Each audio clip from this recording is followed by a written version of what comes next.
핵심을 향해 훅 들어가 봅니다. 김현정의 뉴스쇼 금요일의 코너 훅뉴스 권민철 기자 나와 있습니다.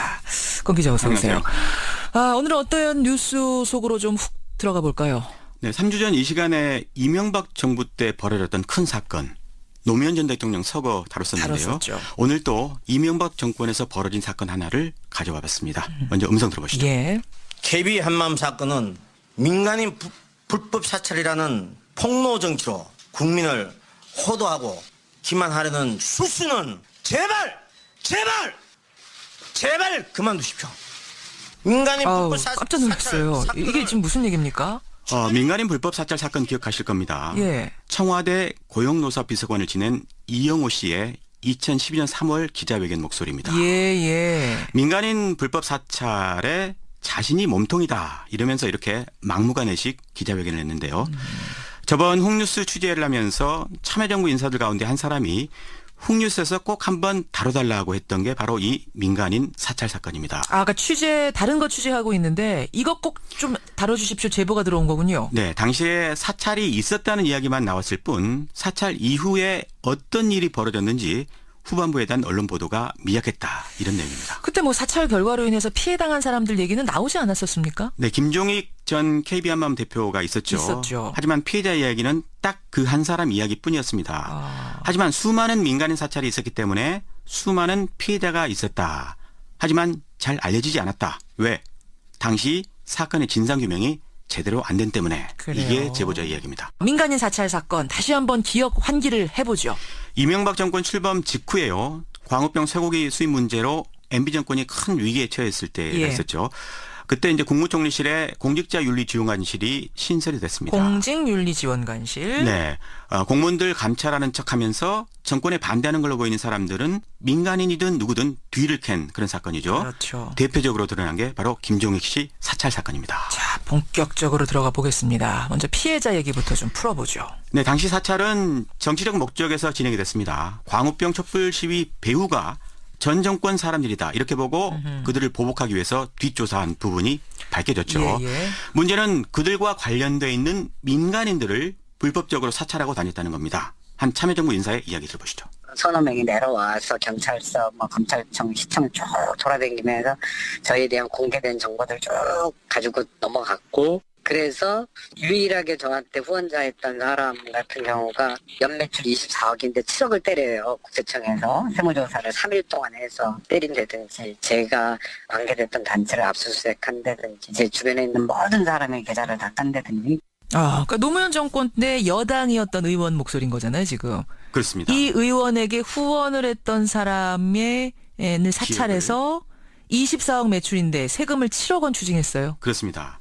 더 이상 전 정부 인사를 후원을 못하도록 족친 거죠. 속된 말로. 예. 지방의 또 다른 기업의 경우는요. 국세청은 물론 검찰청까지 나서서 사타치 뒤지고 탈탈 털어갔다고 합니다.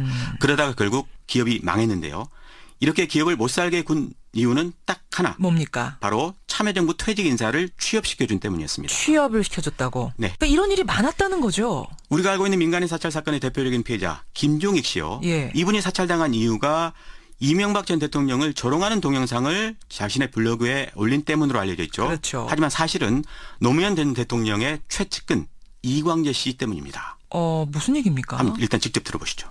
이광재를 이제 잡으려고 리스트를 만들었다 그러는 거예요. 그 강원도 출신으로 이광재에게 정치 자금을 줄 수 있는 사람 50명으로 죽인 이제 그 명단 안에 저가 있었는데, 저 이제 그 노사모 회원이었고, 이런 이제 그 몇 개가 그 사람들이 파악할 때는 퍼즐이 맞춰진 거예요. 그래서 틀림없이 이제 그 이광재에게 이제 정치 자금을 주었을 것이다. 근데 저가 너무나 터무니없는 것은 이광재는 저를 한 번도 본 적이 만난 적도 없는 사람이에요. 역시 정치보복 차원에서 사찰을 당한 케이스네요. 그렇습니다. 이런 식의 정치보복 결과로 노무현 전 대통령이 서거하기까지 했었죠.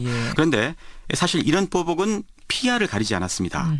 같은 MB 정권 내에 경쟁자를 제거하기 위해서 또 사찰이 자행되게 됐습니다. 어떤 파워게임에도 사찰이 악용됐다? 네, 그렇습니다. 여당이죠. 당시 한나라당 그 일부 국회의원들이 정권 초기에 대통령의 형님인 이상덕 의원의 이선 퇴진을 요구했었죠. 했었죠. 그러다가 대대적으로 사찰을 당했습니다. 누굽니까? 정두환, 정택은, 남경필 같은 사람입니다. 그런데 이런 정적들을 제거하는 과정에서 역시 이들과 관련된 민간인들을 사찰을 했습니다. 정택은 전 의원의 증언 들어보시죠. 그래서 이제 사찰을 시작을 했고 이사장 친구 같은 경우가 이제 저를 이제 만났고 저랑 그 사람하고 친한 사람이 저하고 이제 아주 가깝다고 그래가지고 그 친구도 이제 사찰을 받았었고 그 이후에 이제 뭐 그거 말고도 뭐 여러 건이에요. 자, 이 국회의원들 한번 털어봐. 그 주변 털어봐. 이러면 이제 민간인 사찰 쫙 들어가는 거군요. 그렇습니다. 먼지가 없는지. 네. 남경필 당시 의원이었죠. 예. 이분의 경우는 부인이 사업을 했었는데 역시 정권의 공작으로 사업을 접었다고 합니다. 남지사 주변인 이야기 한번 들어보시죠. 예. 부인 관련된 일을 아주 하도 훑어대가지고 보석 관련 일이었어요. 근데 그것도 결국 사업 다 망가져가지고 그게 원인이 돼서 이혼했잖아요. 그 시발점이 그거예요. 부부 사이가 결정적으로 막 힘들어진 게 그냥 정치인의 아내로 사니까 이제 너무 힘들다 이거였어요. 이야기를 종합해 보면 결국 MB 정권, MB의 정치적인 정적들을 제압하는 과정에서 이 민간인 불법 사찰이 광범위하게 이루어졌다. 이런 얘기가 되는 거예요. 그렇죠. 그뿐 아니라 자신들의 이권과 인사청탁을 들어주지 않는 기관장들을 겁박하기 위한 방편으로도 사찰을 활용하게 됐습니다. 그래요. 공기업이 만약에 자신의 인사청탁을 들어주지 않으면요. 감사원 같은 것을 동원을 해가지고 보복을 가했다. 이런 이야기도 실제 있었습니다. 허허, 참 이거는 그러니까 권력을 아주 사적 용도로 이용한 거예요. 물불을 가리지 않은 거죠. 심지어는 청와대 직원들을 사찰하기도 했다고 하는데요. 당시 청와대 행정관의 이야기도 한번 들어보시죠. 엄청나게 대놓고 뭐 매일 미행하고 나중에 이제 금융계좌 다 깐 거 기본이죠. 뭐 사찰 당하는 거는. 근데 청와대 안에 있는데도 사찰을 당해요? 다 하죠. 뭐 미행까지 했는데. 그 이유는 사찰을 당한 이유는? 제가 이제 등록사진 계보라는 이유. 그 계보란 이유로. 예. 그러니까 청와대 안에 있는 직원들을 사찰한 이유가 뭔가 그 사람이 불법을 저질러서 이런 게 아니라 누구누구 계보란 이유로 사찰을 당했다. 정적과 가까운 사람이라는 이유로 당한 거죠. 기가 막히네요. 정두환 전 의원은요. 자신의 회고록에서 이렇게 썼습니다. 이명박 정권의 사찰은 역대 어느 정권보다 더 사적이었고 비열했다. 이렇게요. 이렇게 사찰 벌여서 미행하고 뒤를 캔 뒤에는 그다음 어떤 일이 벌어졌습니까? 권력기관을 동원합니다. 앞서 사찰당에서 문 닫은 기업들은 국세청 세무조사를 피하지 못했고요. 감사원 동원 이야기도 했었는데 사찰 결과 불법성이 조금이라도 나타나면 그때는 이제 경찰과 검찰을 동원하기도 했다고 합니다. 근데 궁금한 건 이렇게 적지 않은 사람들이 굉장히 광범위하게 사찰 피해를 당했는데 왜 피해자들은 세상에 제대로 드러나지 않는 거예요? 먼저 기업인들의 경우는 피해 사실을 이야기해봤자 보상받을 수가 없고요. 앞으로 경제활동하는데도 도움이 되지 않는다. 이렇게 판단을 해서 쉬쉬하는 것 같습니다. 앞서 참여정부 인사를 취업시켰다가 망한 그 기업도요. 지금은 정권이 바뀌었지만 앞으로 또 무슨 일이 있을지 모르기 때문에 또 침묵하는 것 같고요. 일단은. 또 하나는 사찰당한 내용이 공개되는 걸 원치 않아서 입을 다물 수도 있습니다. 그러니까 이거 말고도 좀 뭔가 더 쥐고 있는 거 아니야? 그거 또 터트리면 어떡하지? 뭐 이런 불안 같은 거? 그럴 수 있겠죠. 그러니까 이제 상대방이 나의 약점을 가지고 있기 때문에 뭘 쥐고 있는지 모르니까. 그렇죠. 함부로 나설 수가 없지 않았겠나 이런 생각도 좀 해보고요. 여기까지가 바로 사찰 피해자들 얘기였습니다. 그렇다면 두 번째로 당시 검찰 수사에 대한 얘기도 좀 해보죠. 네, 어떻게 보면 여기서부터가 더 중요한 이야기일 수도 있는데요. 만약에 이 사건을 처음부터 검찰이 제대로 진상 파악을 해서 처벌을 했다면 아마도 그 뒤에 국정원 댓글 같은 비싼 공작이 없었는지도 모를 일이니까요. 자관 검찰은 다른 정치적 사건처럼 당시 민간인 사찰 사건에서도 권력의 개처럼 충성한 모습을 보였습니다. 대체 어땠길래 지금 그런 표현까지 쓰셨어요? 두 번 수사가 진행됐는데요. 첫 번째 수사는 이 사건이 국회를 통해서 의혹이 제기된 뒤에 수사가 진행이 됐는데 그 결과 청와대는 무관하다. 오로지 총리실 직원들의 일탈이다. 이렇게 결론이 났습니다. 처벌받은 사람도 공직윤리지원관 등 실무자급이 대부분이었고요. 꼬리를 잘랐습니다. 자, 그럼 두 번째 수사는요? 공직윤리지원관실 장진수 주무관 양심선언으로 수사가 제기가 됐는데 청와대 증거인멸 지시 또 입막음이 있었다 이런 내용이었습니다. 특히 입막음에 조폐공사에서 막 찍어낸 관봉도 떼어내지 않은 5천만 원을 건넸다는 충격적인 내용이 포함됐었죠. 아주 충격적이었죠. 맨 처음 들으신 이용호 씨의 호통 기자회견이 이 검찰 재수사 돌입 직후에 나왔는데 아무튼 검찰은 3개월간 수사를 해서 그 결과 사실상의 몸통은 이용호 청와대 비서관이라고 결론을 지었습니다. 그러니까 두 번째 수사에서는 그나마 청와대와 관련성이 있다는 것까지는 갔는데 거기에 우두머리는 일개 비서관이었다. 또 이렇게 끝이 난 거예요. 네, 사건의 몸통이 그 이상일 거라는 거는 여러 정황을 통해서 짐작할 수가 있거든요. 그렇죠. 당시 양심선언한 장진수 전 주무관의 이야기도 한번 들어보시죠. 예. 당시에 이 공직윤리지원관실이라는 조직이 만들어졌을 때 보고 문건이 하나 이제 발견이 됐는데 그 문건에 보면은 이 지원관실은 VIP한테 직보한다. 그렇게 그게 표현이 돼 있습니다. 그 당시 MB 이명박 대통령이 지원관실에서 올라가는 그런 문건들, 그런 자료들을 좋아했다 그러고 엄지손가락을 치켜세워서 바로 이거야 얘기했다고 그랬던 일화도 있고요. 그러니까 대통령 직보용으로 조직이 만들어진 거고 엄지손가락을 치켜들으며 좋아했다라는 증언까지 나왔는데도 대통령과 무관하다? 네, 검찰 수사가 얼마나 형편없었는지 알 수가 있는 대목이죠. 예. 같은 수사를 했는데 1차 때는 청와대 무관하다. 2차 때는 청와대 비서관이 몸통이다. 같은 수사에 다른 결론이 난 것만 가지고도 이 사건 진실 규명을 다시 해야 한다는 이야기가 나오는 겁니다. 그렇군요. 근데 지금 다시 수사를 하려고 해도 뭐 증거는 다 인멸된 거 아닙니까? 미처 없애지 못한 증거물도 있습니다. 윤리지원관실 컴퓨터, 또 USB 메모리, 이게 당시 검찰이 확보를 했거든요. 예. 거기만 해도 2,600여 건의 사찰 자료가 있는 걸로 돼 있습니다. 따라서 지금이라도 재수사한다면 얼마든지 전모를 밝혀낼 수 있을 것 같습니다. 혹시 홍뉴스 취재하는 과정에서 MB 쪽 이야기, 이명박 대통령 쪽 이야기 좀 들어보셨어요? 통화는 안 됐는데요. 다만 그 당시에도 이런 반응이 있었습니다. MB 쪽으로부터요. 네. 사찰은 전 정권 때도 있었다. 이런 물타기식 반응이 나왔었죠. 물론 군부 정권 때는 그보다 더한 일이 있었겠죠. 있었겠죠. 하지만 정권이 교체된 이후에 공직자들 감찰은 있었지만 민간인 대상으로 한 사찰은 전례를 찾기 힘든 그런 민주주의 파괴행위죠. 정두원 의원은요. 이게 박근혜 정권의 블랙리스트보다 더 악질적이다. 이렇게 말을 했습니다. 한번 들어보시죠. 이건 가장 악질적인 블랙리스트이 사찰이라는 게. 예. 블랙리스트는 뭐 이러이러한 사람은 지원하지 말라는데 이거는 이러이러한 사람들을 뒤져가지고 약점을 줘라. 이런 거란 말이에요. 그러니까 가장 악질적인 블랙리스트지 죄질로 따지면 뭐 블랙리스트에 한 10배 정도 되는 죄질인데 정말 반인권적인 행위들이고. 정두원 의원이 사찰 관련해서 할 말이 많은 것 같은데 이제 월간 정두원 시간에 한 번 더 이 질문을 좀 드려보기로 해야겠네요. 그나저나 지금 과거의 의혹들에 대한 재수사가 하나 둘씩 되고 있는데 문재인 대통령이 혹시 민간인 사찰 부분에 대해서는 언급이 없었습니까? 제가 한번 찾아봤더니 한 출판물에서 이 사건 관련해서 이렇게 적었습니다.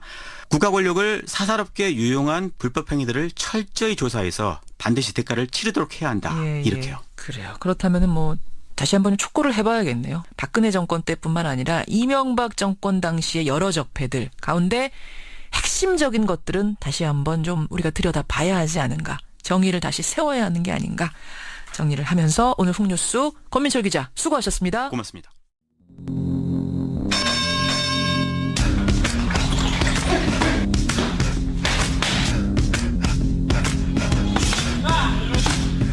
뉴스의 핵심을 향해 훅 들어가 봅니다. 김현정의 뉴스쇼 금요일의 코너 훅뉴스 권민철 기자 나와 있습니다. 권 기자 어서 오세요.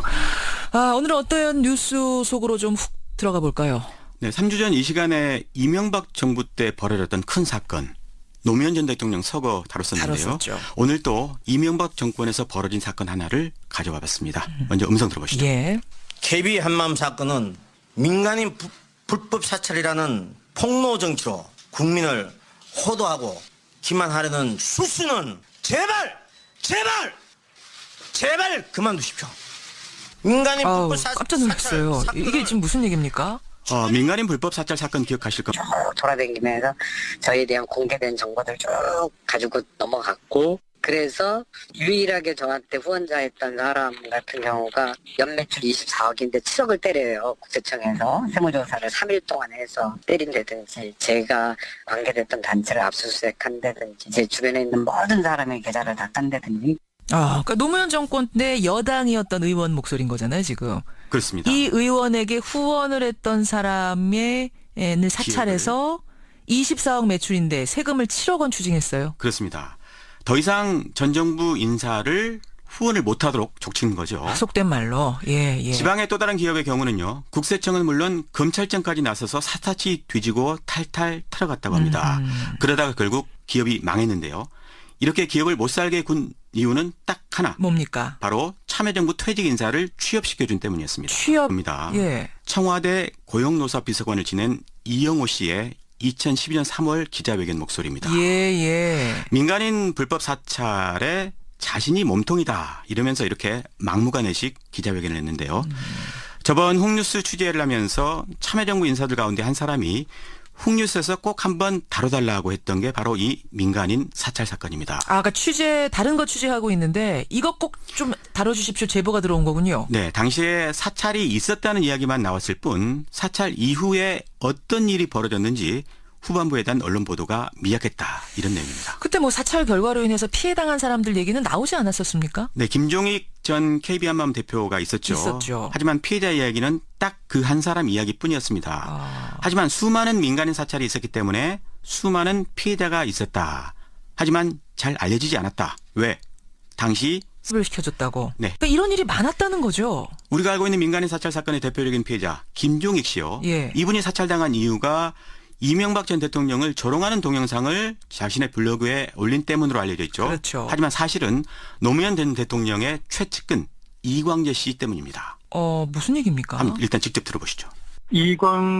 이광재를 이제 잡으려고 리스트를 만들었다 그러는 거예요. 그 강원도 출신으로 이광재에게 정치 자금을 줄 수 있는 사람 50명으로 죽인 이제 그 명단 안에 저가 있었는데 저 이제 그 노사모 회원이었고 이런 이제 그 몇 개가 그 사람들이 파악할 때는 퍼즐이 맞춰진 거예요. 그래서 틀림없이 이제 그 이광재에게 이제 정치 자금을 주었을 것이다. 근데 제가 너무나 터무니없는 것은 이광재는 제가 한 번도 본 적이 만난 적도 없는 사람이에요. 역시 정치 사건의 진상규명이 제대로 안 된 때문에 그래요. 이게 제보자 이야기입니다. 민간인 사찰 사건 다시 한번 기억 환기를 해보죠. 이명박 정권 출범 직후에요. 광우병 쇠고기 수입 문제로 MB 정권이 큰 위기에 처했을 때가 예. 있었죠. 그때 이제 국무총리실에 공직자윤리지원관실이 신설이 됐습니다. 공직윤리지원관실. 네. 공무원들 감찰하는 척하면서 정권에 반대하는 걸로 보이는 사람들은 민간인이든 누구든 뒤를 캔 그런 사건이죠. 그렇죠. 대표적으로 드러난 게 바로 김종익 씨 사찰 사건입니다. 자, 본격적으로 들어가 보겠습니다. 먼저 피해자 얘기부터 좀 풀어보죠. 네, 당시 사찰은 정치적 목적에서 진행이 됐습니다. 광우병 촛불 시위 배후가 전 정권 사람들이다 이렇게 보고 그들을 보복하기 위해서 뒷조사한 부분이 밝혀졌죠. 예. 문제는 그들과 관련돼 있는 민간인들을 불법적으로 사찰하고 다녔다는 겁니다. 한 참여정부 인사의 이야기 들어보시죠. 서너 명이 내려와서 경찰서, 검찰청, 시청